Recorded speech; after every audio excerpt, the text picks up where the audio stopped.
Assalamu alaikum, Qayyillah, Pakistan. I'm Ghazi Muhammad Abdullah, faculty member, Department of History and Pakistan Studies, University of the Punjab, Lahore, Pakistan. We are here, we very distinguished guest with us. First of all, Professor Lee, who is the Dean of the Institute for Ecumenity with the Shared Future Communication University of China, Beijing, China. Secondly, we have Professor Yang, Deputy Dean of the Institute for Ecommunication and Shared Future, Director of African Communication Research Center, China. So the purpose of today's talk is that we have very distinguished guest because in Department of History and Pakistan Studies, we have just organized an international conference on specific topic of shared future and communication in the context of BRI and CPEC in Pakistan. So first of all, welcome you, both of you, to Pakistan, to the Department of History and Pakistan Studies, and we expect very positive vibes here from you. So I would like to ask two of you that kindly introduce yourself and about your institution as well. First of all, Professor Lee. Thank you. Thank you so much. My name is Li Huailiang. I'm from Communication University of China, briefly CUC, and I'm the Dean of the Institute for Community with a Shared Future. My major is media economics and international communication.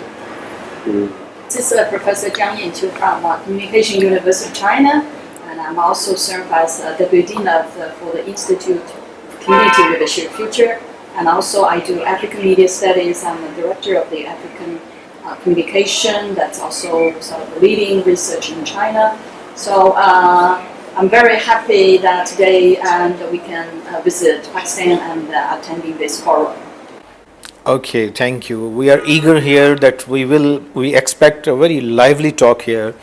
And first of all, Professor Lee, I would like to ask you that what do you mean by the Institute for a Community with Shared Future? What is the theme of your institute? Can you share with us in a very brief manner with our audience? In this time, the world is experiencing a difficult time. Deglobalization, decouple, de-risk, and that will finally make the world dividing and finally result global depression. So we need solidarity of the world, global unity to facing the hardship. So the concept of a community with shared future is for the humanity, is for the 8 billion people on the earth, not a single country, not a single society.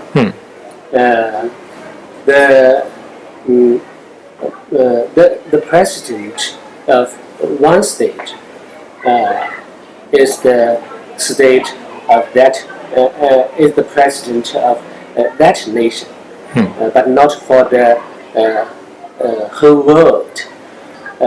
But if we take the 8 billion people as a whole, we must have a sense to build a community with a shared future. Because the human now facing the same problem, same challenge. So we must unite all nations to experience the period. And the concept of the community with a shared future is not to export Chinese political and social system and Chinese ideology. Is a sense one country seek their benefit and interests. They must take in mind of other nations' benefits and interests. So I think the concept is good to the world. Thank you. That's very good, and I think it has generated another question that as your institute is actually aspiring for the promotion of peace and stability and mutual harmony among the nations of the world on common grounds.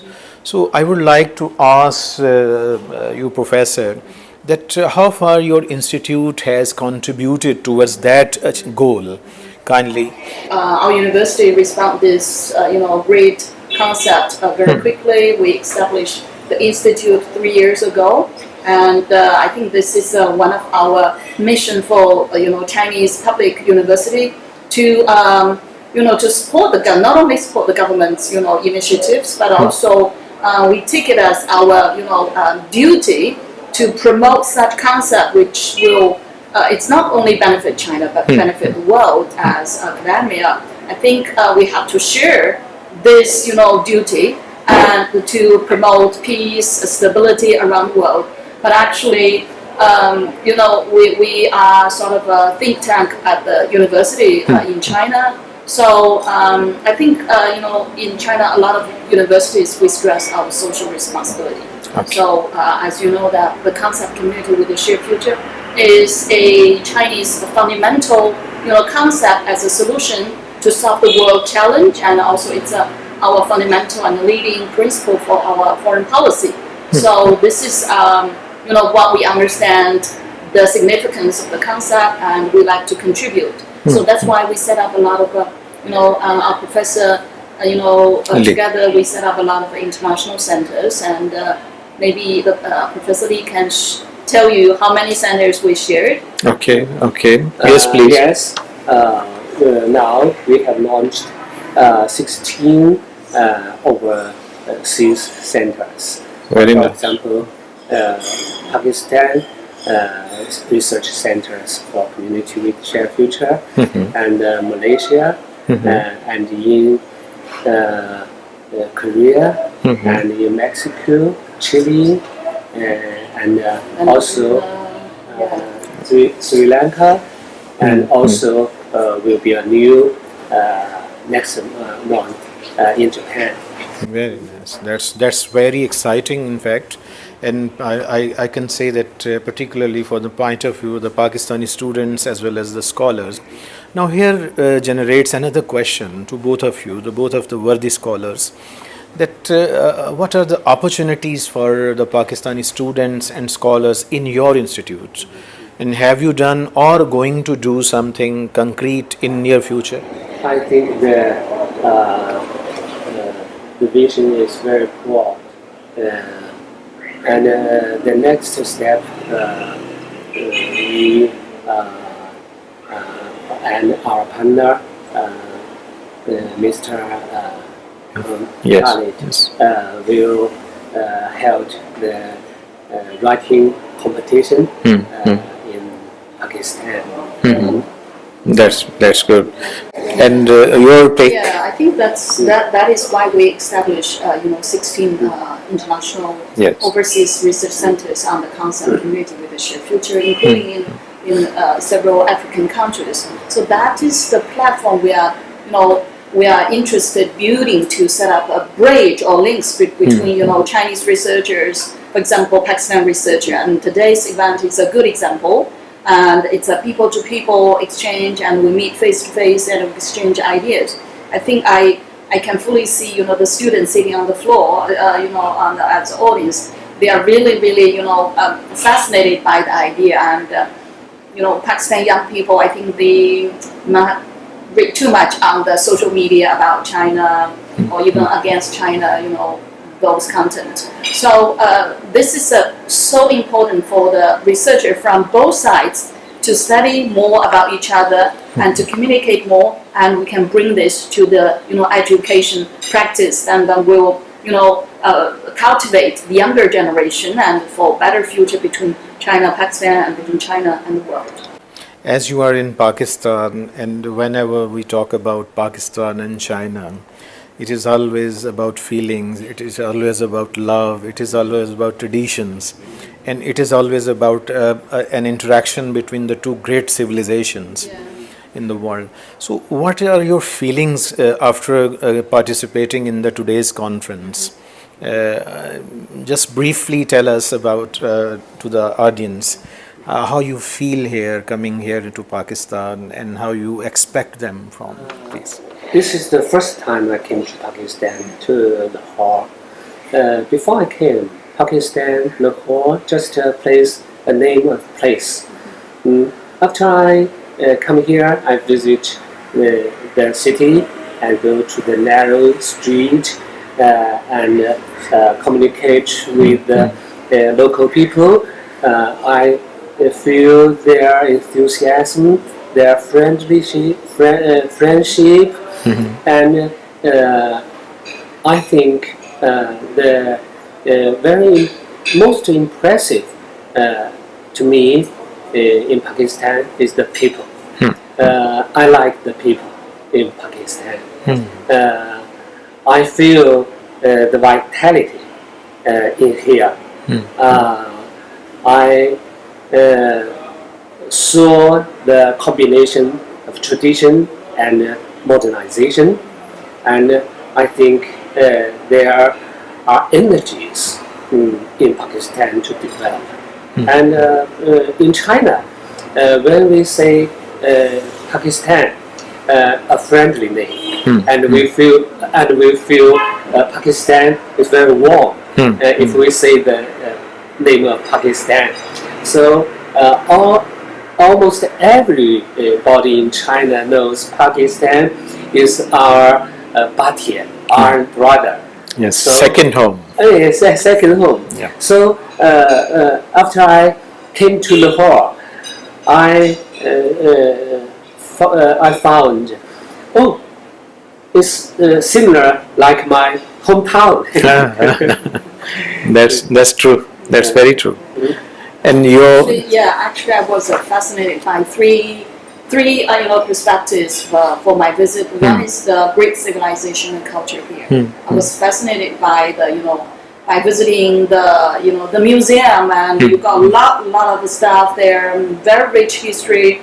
But it seems that the museum is too small to contain those items. That's really fabulous. And the second one is about the people I met, and they are very friendly. They are surrounding us, asking us to take selfie with them, and especially young people and the elderly people. They even can speak some Chinese, saying like Pakistan, China, friendship forever, something long life. That's the second thing. And the third thing, I was so impressed by the presentation given by our Pakistan researchers here on the forum. I was so impressive that how deep they understand China-Pakistan relations. They understand Chinese governance, Chinese political system, historical system. I regarded this was a very, very important foundation for China and Pakistan to learn from each other, to support each other, and to be hand in hand and go ahead.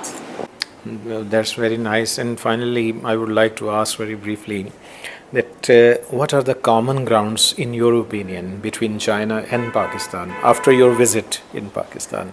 What do you say about it? What are the common grounds which can be enhanced further, which can be very helpful in cementing that bond between the two nations? The two nations are both developing countries,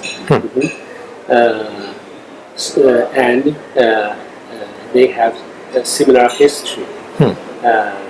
Pakistan was colonized by Western countries, and China has a memory of 100 years humiliation. Yes. So and they are Asian countries. They are neighbors. They have many common interests in economics and many common in beliefs and in culture.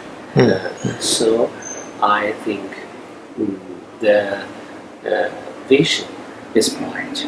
Okay, and finally your Okay, for me, as the common ground, I think one is the common, Asian values, and though we might believe in different, religions, or we have different histories, but I still can see we share a lot of Asian values, like the value of families, solidarities, friendships. I think that's one of the foundation. The other one is we are neighbor countries and we share borders, and the security and national stability means a lot to both of us. So and the other one is we share a very long history for the good friendship and iron friendship. That's also the legacy for us for the future common ground. And the other one is I think just like Professor Lee just mentioned, and we are all both developing countries, and China moved faster than Pakistan, but we have a lot to share. So that's why we like to share our experience. Like so that's we initiate the Belt and Road Initiative and the CPAC, and we want to share our development benefit from others. It's not only we develop and we forget our brothers. So I think those are the common ground for our future development. Thank you so much, both worthy guests and professors. I think it's very hard to say goodbye from here, because there are a number of other questions that we can generate. And the audience, with that note, I would say simply in brief that the common grounds of civilization, common history, and many other areas, they strengthen the Pak-China relationship in future. And it is very important for both countries, the people of the countries, to strengthen the people-to-people contacts at all levels, particularly at the academia level. And we welcome our guests, and we always eager to know and each other in future. Thank you for your time from here. It's Ghazi Muhammad Abdullah signing off.